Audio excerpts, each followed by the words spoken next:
We will add a timer to this Google Forms quiz.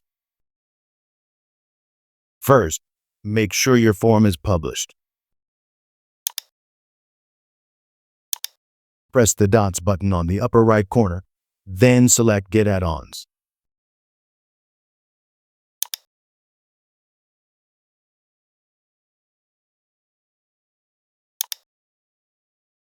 Search for Form Timer, then install the one with the purple hourglass icon.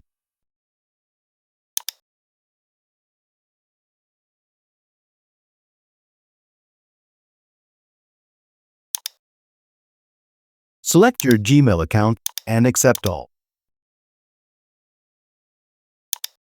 From the top, select the Add-ons button, then Timer for Google Forms.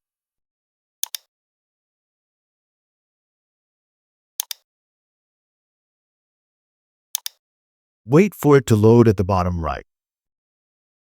Set the test or quiz duration and title. Click on Copy Link and share it.